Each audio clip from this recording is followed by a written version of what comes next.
So by the end of this video, you'll have the 3 core principles to help guide your creativity to be that much more impactful and true to you. And it doesn't matter who you are, where you are in your journey, you can apply these simple but deep concepts today. So if you're new here, my name's Kev, and I'm just going to cut to the chase because you don't need some long-winded intro. So the first core principle that I discovered was to slow the fuck down.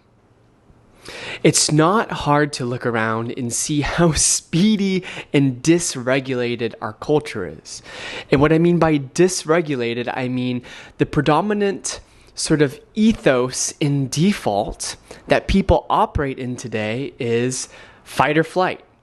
We're just running to the next problem, from problem to problem, putting out fires, constantly sort of activated, and we're not actually relaxed, right? Physiologically, our body is tense. Emotionally, we're avoidant and we're closed off and anxious. And this isn't a great foundation to really give something of true depth and substance through. As creatives, our depth in our presence is the greatest gift that we offer and conduct our art, let's say, through. Because it doesn't matter what you do, it's how you do it. And so if you're anything like me, you struggled for years and years and years because you create from a place of dysregulation, from trying to keep up with all of the noise that's happening out there, which leads you to try to fit your creativity into someone else's box. It doesn't work. Been there, done that. So something I learned through studying all these different traditions and cultures was the power of slowing down. When we slow down, we finally have the space and time to stop avoiding what is wanting to move through us. Now, this is where it can get really nuanced, but it's so important to understand that when we feel stuck in life, it's because there's an emotion stuck there too. And we avoid this emotion by being busy, by being productive, by hustling through life, by just filling space, because that's what you do with an open schedule. If you don't have a calendar full of meetings 40 hours a week, then you aren't doing enough, right? And I just want you to crumple that up and throw it out the window. There's nothing wrong with that, but what I want to introduce you to is a world of slowing down and really connecting to yourself.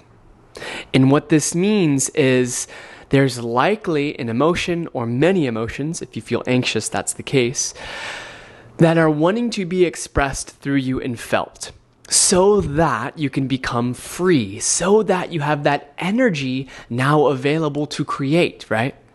I use the analogy of humans are, I don't want to say we're computers because we're not, right? But we can use this analogy of you have all of these background apps running in your life.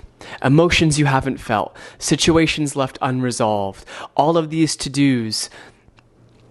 So many things that are just taking up your capacity to be present, to express yourself fully, and to give something more meaningful and of depth to the world.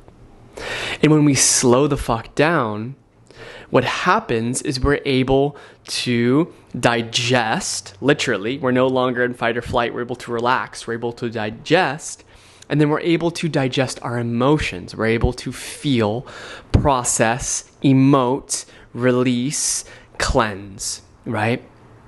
And that's the first step to really gaining access to your power, to feeling more clear, and just to generally getting unstuck in life. When we slow down enough to actually feel what's happening in our body, we can actually, quote, diagnose the problem. I don't like to use this language, but we can actually sit with what's needing to be addressed versus covering it up with busy, busy, busy, right? And so the second core principle that I found is to feel your spine. Now, this is my words, but what this means is to tap into something deeper. And what that takes is a deep level of trust to know that you are supported the deeper that you go. To trust that you have a strong spine, meaning your center column, your center line, your literal structure to your body is strong enough to support you in where you want to go. If you want to go deep, if you want to release an emotion, if you want to become clear and courageous, you need to trust your spine, which means you need to be able to feel that beneath your story, beneath your narrative, is already power, is already courage, is already a sense of ground, right? Of connection to something more. So when we slow down, we have the capacity to feel and to widen our sensitivity to what's actually going on. And when we have a trust in that our spine is there, physically and metaphorically and energetically, emotionally, I like to think of it as, it's literally the structure of your body, but it's also what your nervous system is connected to, which is in charge of your relationship to the world around you, your emotional state, and your sort of energetic body, right? The inferences you make around the world. So when we root in the power of that, we are expanding our capacity. We're softening enough to relax at the same time as the wider we get, the stronger we're able to create from. Now, I know this sounds abstract, right? But this is what these cultures had dialed in. They slowed the fuck down. They felt their core strength, and they found a way to be able to return to that place, to know that that's home. That's where they create from. That's where they give their gifts. That's where communication comes from, right? And this is indispensable wisdom if you're a creative. And the third component that I found is to open your heart.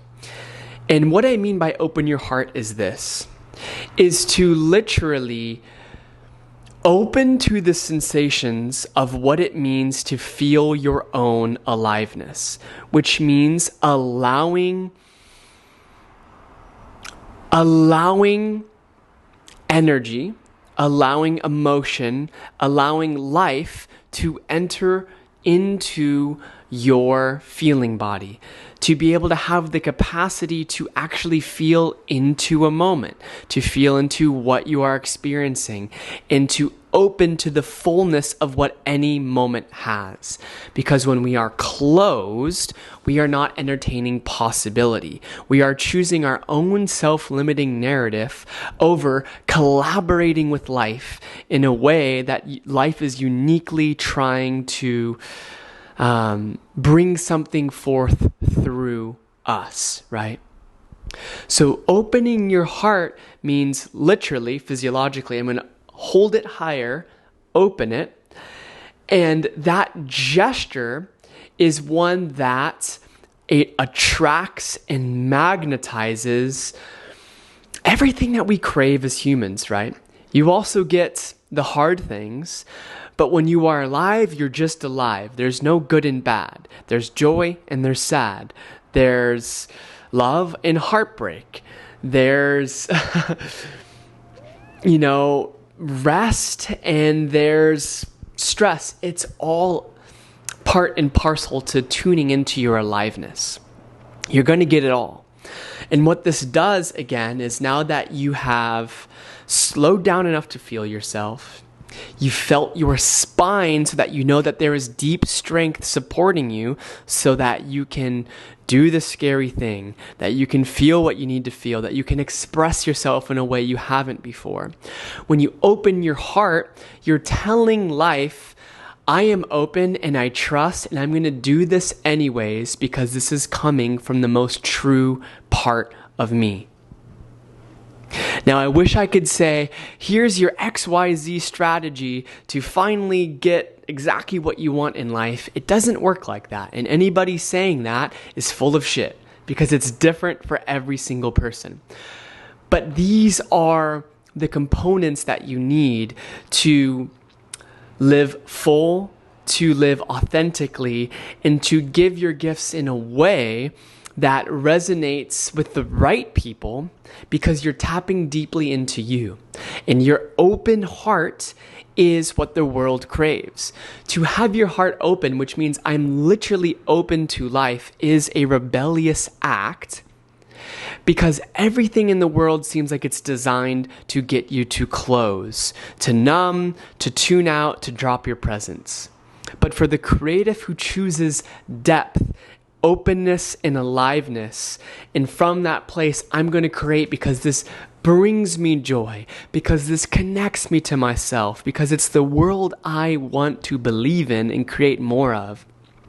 That is deeply, deeply rewarded, not just in your life, but also the marketplace. Because AI can replace all the information in the world, but it can't replace the heart. And it can't replace the experience that you give with your presence through your work. That's what we crave as humans. So if y'all found this helpful, I invite you to sign up for my free newsletter. That's a great resource. And to check out the Embodied Creator Toolkit. The link's in the description below. It's 27 experiments you can run to get you to connect to your spine, your heart, to slow down, and to actually give your gifts with depth to the world. But in the meantime, I appreciate y'all for being here, and I'll see you in the next one. Ciao.